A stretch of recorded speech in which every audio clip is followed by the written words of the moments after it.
Hello student, मैं shine Luthra. आज हम करेंगे क्लास 8 अध्याय 2 की प्रश्नावली 2.2। इससे पहले प्रश्न 1 से लेकर 8 तक हमने चैनल में अपलोड कर दिया। आप जाके चैनल की प्लेलिस्ट में देख सकते हैं। आज हम करेंगे प्रश्न 9 से स्टार्ट।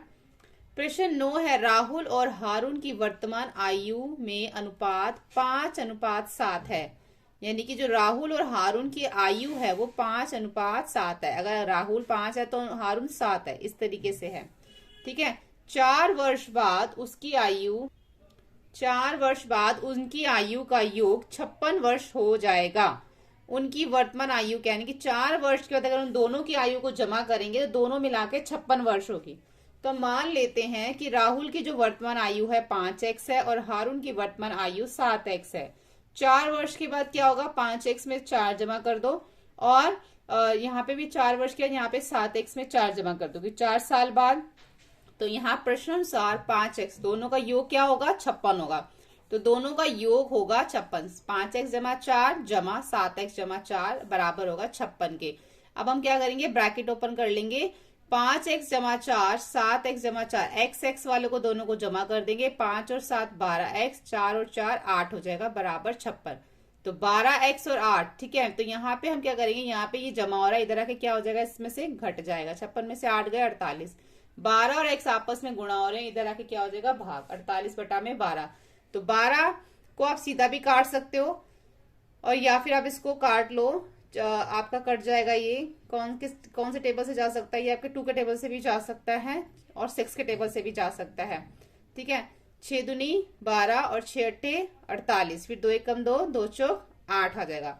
या फिर आप इसको सीधा भी काट सकते हो, 12 चौक 48। ठीक है। x क्या आ गया, 4। अब राहुल की वर्तमान आयु क्या थी, 5x। तो 5 में हमने क्या जमा कर दिया, 5 में हमने क्या x की जगह पे क्या रख दिया, 4। तो 5 गुणा 4 यानी कि 20।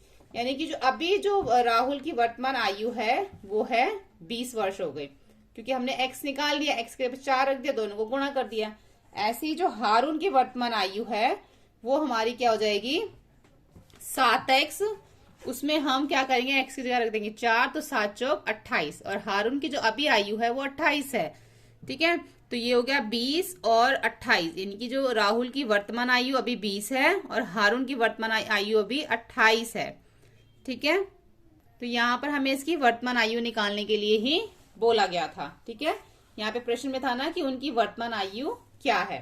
प्रश्न नंबर 10 देखते हैं। प्रश्न 10 में बोला गया है, किसी कक्षा में बालक और बालिकाओं की संख्याओं में अनुपात 7:5 है। यदि बालकों की संख्या बालिकाओं की संख्या से 8 अधिक है, यानी कि लड़कों की संख्या लड़कियों की संख्या से 8 अधिक है, तो कक्षा में कुल कितने विद्यार्थी हैं। ठीक है। तो माना यहाँ पे हमने बालकों की संख्या 7 और बालिकाओं की हो गई 5x। ठीक है। प्रश्न अनुसार 7x बराबर है 5x जमा 8। 5x जमा 8 क्यों आया, क्योंकि जो लड़कों की संख्या है वो लड़कियों से 8 ज्यादा है। 8 संख्या ज्यादा है ना, तो ये तो लड़कियों की संख्या है। अब ये तो लड़कों की संख्या है, तो लड़कियों की क्या यहाँ पे लिखा है, यदि बालकों की संख्या बालिकाओं की संख्या से 8 अधिक है, तो यहाँ पे बालिकाओं की संख्या है 5x, तो उससे 8 अधिक है किसकी संख्या, बालकों की संख्या। तो 5x जमा 8 हो गया, क्योंकि इससे अधिक है ना, बालिकाओं की संख्या से अधिक है, तो इसलिए बालिकाओं की संख्याओं में जमा करेंगे 8। तो यहाँ पे 7x हो गया, यहाँ पे आ गया 5x बराबर 8। ठीक है। तो यहाँ पर देखो ये x है, ये भी x है, तो ये यहाँ पे इधर ये जमा का है पॉजिटिव, इधर आके नेगेटिव हो गया। तो 7x - 5 x हो गया। ठीक है। ऋणात्मक बन गया, बराबर हो गया 8। दोनों को घटाया, 2x बराबर 8। x इधर आ गया, इसके नीचे के भाग होगा 8 बटा में 2, 2 एकम 2, 2 चौक 8। x कितना आ गया, 4। यानी कि बालकों की संख्या क्या है, 7x थी, तो 7 गुणा 4 28 लड़के हैं, बालक हैं। लड़कियां क्या थी, 5x, तो 5 गुणा 4 5 चौक 20, लड़कियां क्या हैं, 20 है। कक्षा में कुल कितने विद्यार्थी हो गए, 28 जमा 20 48 हो गए।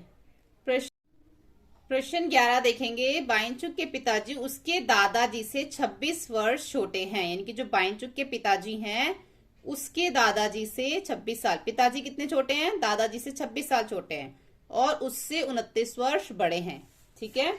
और जो उसके पिताजी हैं उससे 29 साल बड़े हैं। लेकिन उसके पिताजी से क्या है, बायचुक के पिताजी उसके दादाजी से 26 वर्ष छोटे हैं और बायचुक से 29 वर्ष बड़े हैं। ठीक है, यदि उन तीनों की आयु 135 वर्ष है तो उनकी आयु का अलग अलग ज्ञात कीजिए। तो यहाँ पे बायचुक की हमने जो आयु है अभी x मान ली, उसके पिताजी जो थे बायचुक से 29 वर्ष बड़े हैं, लेकिन जो उसके दादाजी हैं वो बायचुक से क्या है 29 और 26 दोनों मिला के 55 वर्ष बड़े हैं। ठीक है, यानी कि जो बायचुक के दादाजी हैं बायचुक से 55 वर्ष बड़े हैं। अभी तुम्हें बायचुक की आयु पता ही नहीं है, लेकिन वो उससे 55 वर्ष बड़े हैं। क्यों 55 वर्ष बड़े हैं? क्योंकि वो उसके पिताजी से 26 वर्ष और उससे 29 वर्ष बड़े हैं, तो दोनों को मिला के 55 हो गया। इसलिए प्रश्न अनुसार बायचुक की आयु उसके पिताजी की उसके दादाजी की आयु बराबर है 135 की, जैसे कि यहाँ पे लिखा था। तीनों का योग 135 है। अब यहाँ पे 3x है, ये हम ब्रैकेट खोल लेंगे। ये 3x जमा होके 3x 29 और जमा 55 84 बराबर 135। 3x आ गया, ये इसके यहाँ पे आके घट जाएगा। 135 में से 84 के 91, ये गुणा हो रहा है, यहाँ पे आके भाग हो जाएगा। 51/3 कितना हो गया? x बराबर हो गया 17, यानी कि बायचुक की आयु आ गई 17 वर्ष। तो उसके पिताजी की क्या होगी? x जमा 29, 17 जमा 29 46, और उसके दादाजी की 17 जमा 55 72 वर्ष जो है वो उसके दादाजी की आयु है। ठीक है, तो ये प्रश्न 11 हो गया। अब प्रश्न 12 देखते हैं हम। प्रश्न 12 है 15 वर्ष बाद रवि की आयु उसकी वर्तमान आयु से 4 गुनी हो जाएगी 15 साल के बाद। 15 साल के बाद जो रवि की आयु है इससे 4 गुना, 15 से 4 गुना हो जाएगी। रवि की वर्तमान आयु क्या है? माना रवि की वर्तमान आयु है x, 15 वर्ष बाद रवि की जो आयु है x जमा 15 हो जाएगी। 15 वर्ष बाद रवि की आयु उसकी वर्तमान आयु की 4 गुनी होगी। ठीक है, तो जो उसकी अभी हमने क्या निकालना? रवि की भी वर्तमान आयु निकालनी है। अभी वो कितने साल का है? x साल का। और 15 साल के बाद क्या है? x जमा 15, जितनी उसकी आयु उसमें 15 जमा हो जाएगा। ठीक है, 15 साल के बाद तो x जमा 15 बराबर 4x, क्योंकि वो 4 गुना हो जाएगी। ये 4 गुना हो गई यहाँ पे 15 साल के बाद x जमा 15। ठीक है, और उसका 4 गुना, तो यहाँ पर x जो है यहाँ पे 15, ये इसके साथ यहाँ आके माइनस हो जाएगा, तो 4x माइनस x 3x, यहाँ 15 बराबर 3x। x का x आ गया, ये इसके नीचे आके भाग हो जाएगा। 15/3, 3 एकम 3, 3 पंजे 15, यानी कि x क्या आ गया? 5। अभी जो रवि की आयु है वो 5 साल है, 5 वर्ष है। ठीक है, यानी कि ये देखो यहाँ पे माना रवि की आयु जो हमने x माना था वो हमारी 5 निकली। अगर रवि की आयु 5 वर्ष है तो 15 साल बाद जो है रवि कितने साल का होगा? 5 जमा 15 20 साल का होगा वो। ठीक है, 5 का 4 गुना हो गया ना। उन्होंने क्या बोलता कि 15 साल के बाद उसकी आयु 4 गुना हो जाएगी, तो जो 20 आएगा वो 5 का 4 गुना ही है। ठीक है, समझ आ गया। प्रश्न 13 देखते हैं। एक परिमेय संख्या को 5/2 से गुणा कर 2/3 जोड़ने पर 7/12 प्राप्त होता है। वह संख्या जो है वो हमें क्या है? एक परिमेय संख्या 5/2 से गुणा कर। अब हमें क्या करना? कोई भी एक संख्या हमने उसको x मान लिया, उसको 5/2 से गुणा करना, 2/3 उसमें जोड़ने पर हमें -7/12 प्राप्त होगा। तो ये हो गया हमारा ये। अब देखो ये यहाँ पे इसके साथ प्लस हो रहा है, इधर आके इसके साथ माइनस हो जाएगा। ठीक है, तो -7/12 -2/3। यहाँ पे इसका एलसीएम ले लेंगे, दोनों का तो 12 आएगा। 12 को 12 से भाग किया 1, 1 को 7 से गुणा किया 7, 3 को 12 से भाग किया 4, 4 को 2 से गुणा किया 8, माइनस माइनस प्लस हो गया -15/12। तो ये ऐसे कैसे हम नीचे लिख रहे हैं? x इधर आ गया, ये इसका गुणा और इधर के भाग होगा, और ये व्युत्क्रम हो जाएगा, 2/5 हो जाएगा। 5/2 का कभी भी भाग नहीं होता, वो आके गुणा ही होता है। बस उसकी जो अंश हर बन जाता है, हर अंश बन जाता है। अब जो कर सकते हैं काट दो, 5 एकम 5, 5 3 15, 2 एकम 2, 2 एकम 2, 2 6 12। ठीक है, उसके बाद एक कर सकता है 3 से 3 एकम 3, ये 2 से कटेगा, 2 6 12 कटेगा। ठीक है, 6 आएगा, फिर ये 3 से कट जाएगा। मैं आपको करके दिखाती हूँ आपको। 15/12 गुणा 2/5, तो 5 एकम 5, 5 3 15, 2 एकम 2, 2 6 12, 3 एकम 3, 3 3 6। तो बचा क्या हमारा? -1/2। x कितना आ गया? 1/2। तो वंचित परिमेय संख्या होगी -1/2। यानी कि उन्हें बोलते हैं कि वो कौन सी परिमेय संख्या है जिसको हम 5/2 से गुणा करें और 2/3 जोड़े तो हमको ये प्राप्त हो। तो वो संख्या हमारी है ये। ठीक है, प्रश्न 14 देखते हैं। लक्ष्मी एक बैंक में खजांची है, उसके पास नकदी के रूप में 100, 50 व 10 वाले नोट हैं।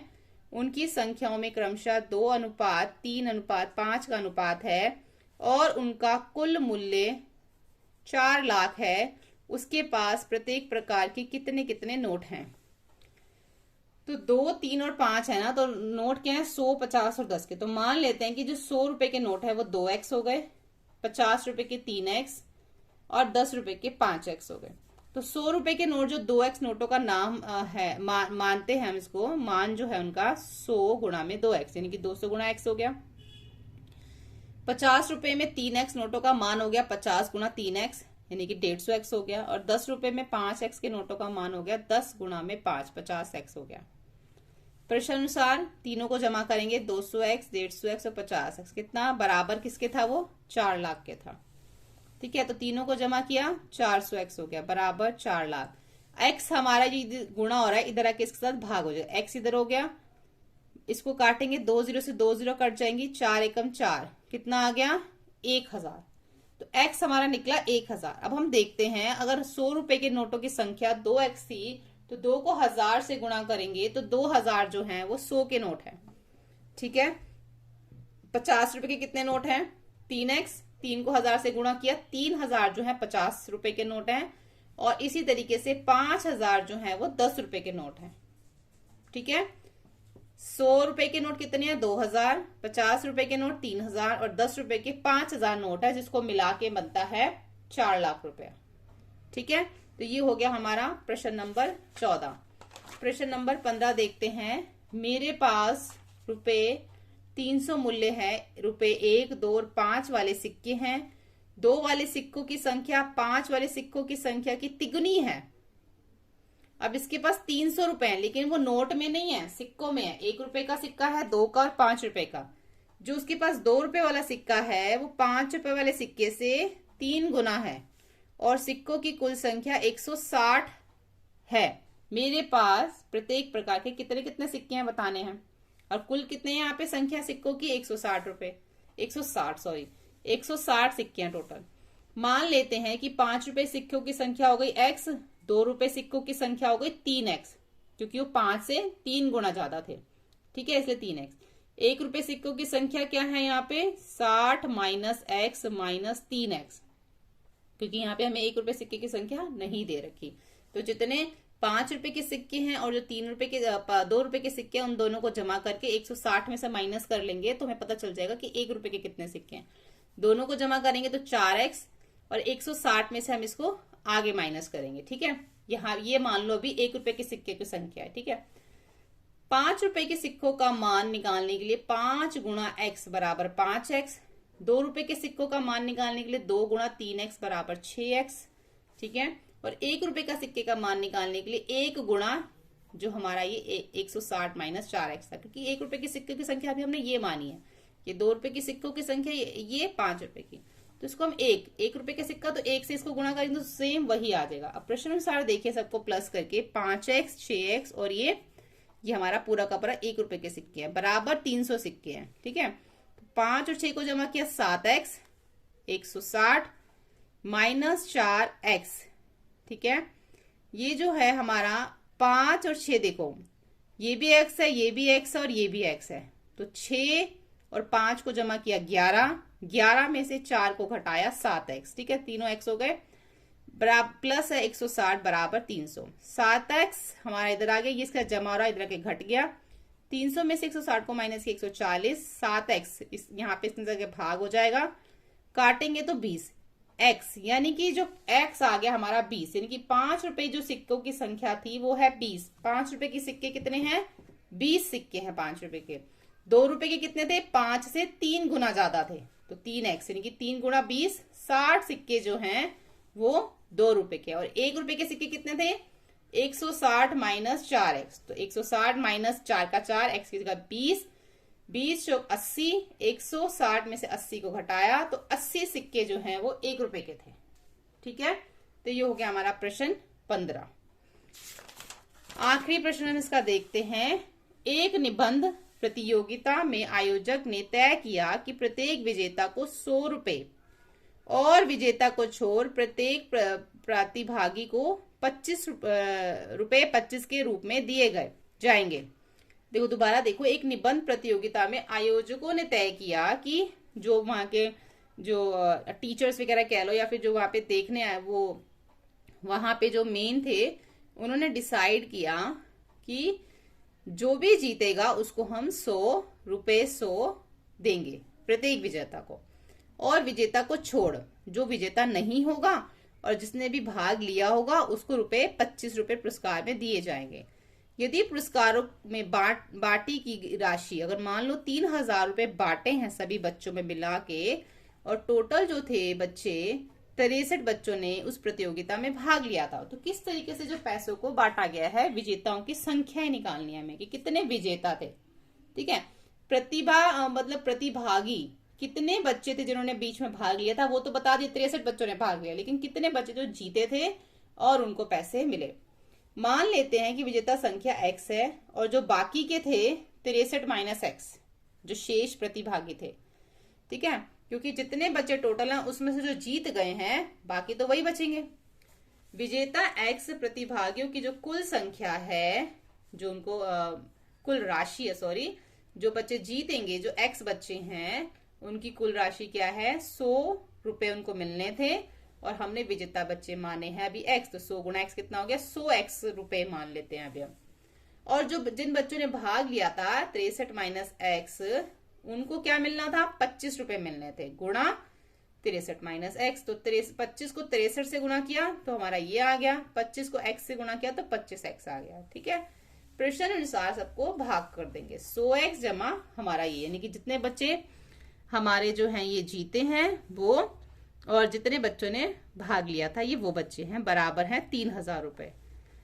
तो 100x जमा ये आ जाएगा, ये आ गया, ब्रैकेट हमारा खुल गया, 100x और 25x, ये प्लस का ये माइनस का, तो प्लस माइनस माइनस 75x हो गया, जमा का ये हो गया, ये इधर आके इसमें से घट जाएगा, तो क्या आ गया, 1425 रुपए 75x, x इधर आ गया, ये इसके नीचे आके भाग हो गया। भाग करेंगे हम इसको 5 से काटना शुरू करेंगे तो हमारा आएगा आखिर में 19, पहले 5 से काट दो फिर आप इसको 3 से काट देना, तो 19, यानी कि x जो है वो 19 हो गया, यानी कि जो विजेता बच्चे थे वो हैं 19 जिनको 100 रुपए मिले। ठीक है, 19 बच्चों को 100 रुपए मिले और बाकी सबको 25 रुपए। तो यहाँ पर हमारा जो प्रश्न है और हमारी प्रश्नावली 2.2 कंप्लीट हो जाती है। होपफुली आपको ये वीडियो हेल्पफुल लगा। वीडियो हेल्पफुल लगे तो प्लीज लाइक शेयर सब्सक्राइब करें। Thank you.